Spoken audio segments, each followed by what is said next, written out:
During last year's Game Awards, hosted by the illustrious Geoff Keighley, we got to see our first look at Dispatch. I don't know about you, but I really couldn't get excited for it back then. Maybe because I didn't really know what it was about, or maybe because they hadn't explicitly shown any gameplay apart from dialogue choices. I don't know, I wasn't feeling it at the time. Nearly a year has passed since then, what the hell, and the first 2 episodes of Dispatch are finally out. I decided to give it a shot purely for video's sake because I'm not too interested in anything else coming out for the next few weeks. By the time you're watching this, episodes 3 and 4 should also be out, just so you know. But they're releasing Dispatch like it's an actual TV show, and I think that's an interesting decision.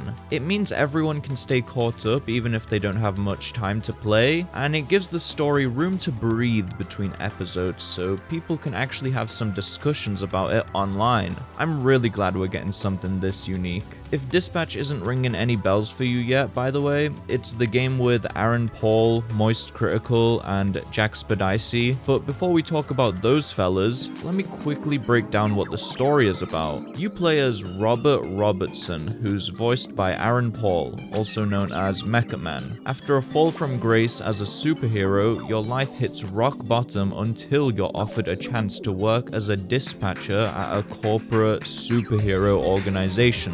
You get paired with a team of ex-supervillains, and your job is to reform them and get them doing good work around the city. I'm keeping it vague because I don't want to spoil anything if you haven't played it yet, but the premise is similar to what we've seen in stuff like The Boys and Invincible, showing a side of superheroes that doesn't match their public image, stuff like that. It's not the most original concept, but I can't say I'm too mad about it. It's still interesting enough to sit through. The story is full of tropes and merely okay writing.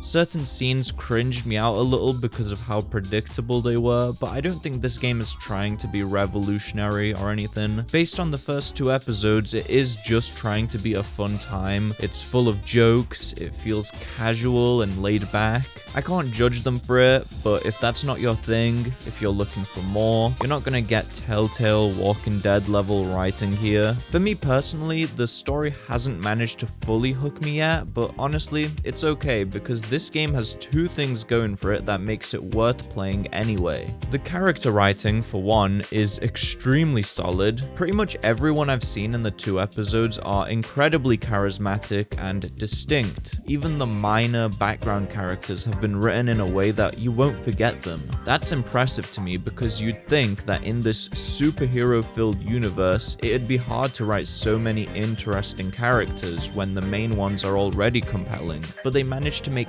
everyone memorable. The voice acting cast also did a great job, including my 2 goats. They are present throughout the episodes, but they more so pop in every now and then rather than being on screen throughout, if you care about that. I couldn't stop hearing Moist every time his character spoke though. Good shift. This guy is weird. Yeah, he is. It seems like they wrote that entire character around him. Like Sonar will just say some shit like, cringe. In your subconscious, we'll be dead. Cringe. And that is just so incredibly moist. It would be extremely difficult to explain what I'm saying right now to someone without context. Jack as well plays this cute little Irishman. Do you know who we saw in the bar last night? Mecha Man. And while he's not seen much throughout episodes 1 and 2, it is very clear that he put his all into this role, which is nice to see. When they first announced the cast, I was skeptical about how they'd make it work because the lineup seemed so random, but honestly, everyone's been doing their thing. Aaron Paul is definitely the star of the show though, and it's not even close. He plays this very deadpan and dry protagonist in Robert, and while I think that sort of character is usually hard to pull off in a way that's actually appealing, it works so well here. His delivery and timing just hits right, and I genuinely love seeing Robert on screen. Shout out Jesse.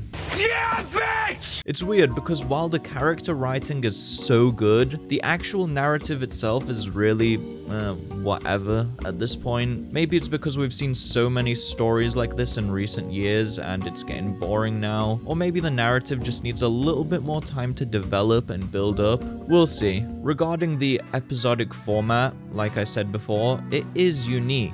Playing it while it's airing live is definitely going to be a cool experience, and I think that'll really bring people together. You said that shit's corny.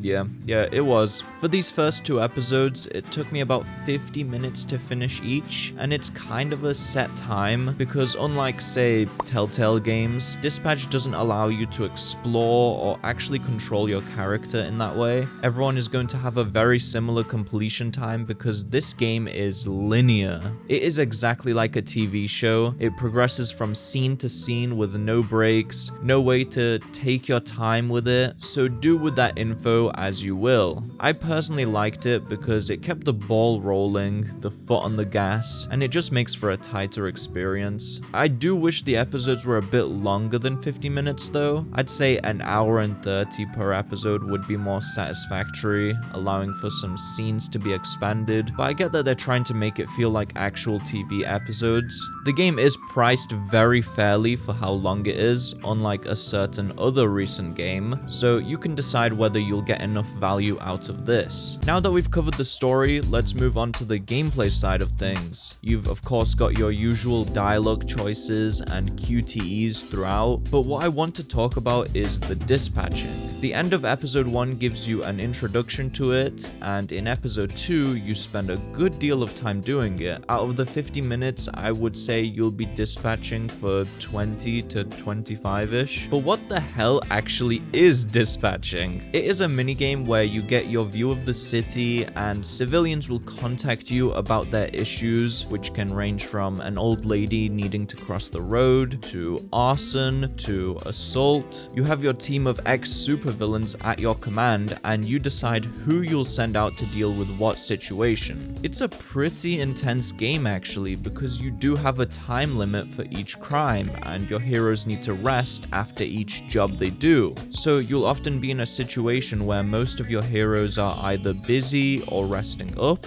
and you'll be forced to send out unideal heroes to deal with crimes they're not made for if you're not careful. This game is a lot more involved than I initially thought because, as I said at the start, the announcement trailer didn't reveal a whole lot, so I was very pleasantly surprised because I expected a typical choices matter game and ended up getting this whole aspect of dispatching. It combines things like time limits with puzzles and logic. You can level up your heroes, allowing them to improve in whatever stats you pick for them. It's kind of RPG-like because each hero has their own stats and crimes do these skill checks to determine whether you'll succeed or not. It's more technical than I expected. But the story doesn't stop during the dispatching because while you're not actually seeing cutscenes, your heroes react to your decisions, have conversations with one another, and sometimes there'll be events within the dispatching which does develop your heroes in a writing,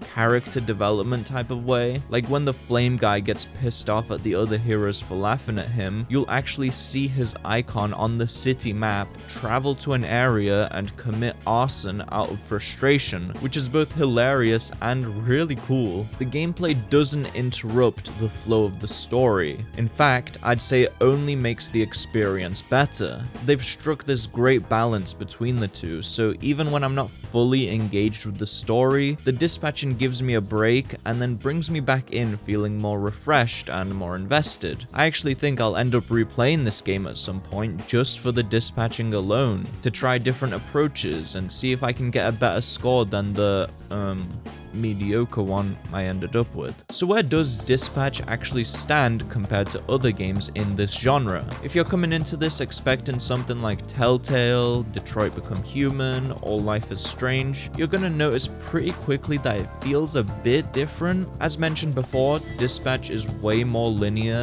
There's no roaming around, no exploring areas at your own pace. It just moves you from scene to scene non-stop, which makes it feel a lot more like a TV show than a game, and I think that's intentional given the whole episodic release format they're doing. The dispatching aspect also makes it stand out because while it may not have the exploration that Telltale or Life is Strange has, it's got something of its own, something unique, and I really like it. I didn't think I would enjoy the dispatching because I went into it expecting it to be very bare bones and lazily made, but it turns out that the gameplay is a lot more complex than that. There are so many things you've got to think about when dispatching. It's more than just send out whatever hero you want where, because it does have those skill checks. I just really appreciate that there's a whole gameplay loop beyond dialogue choices. Speaking of choices, it's hard to tell whether what I choose will have any major impact on the story. I don't think this game is nearly as open-ended as Detroit Become Human, which is still uncomparable to anything else ever made, in my opinion. Judging by the decisions you make in the first 2 episodes, I have a feeling the impact is very minimal and short term, but we'll just have to wait and see. So to wrap this up, I think for its price point, Dispatch is very much worth getting if you want a story game.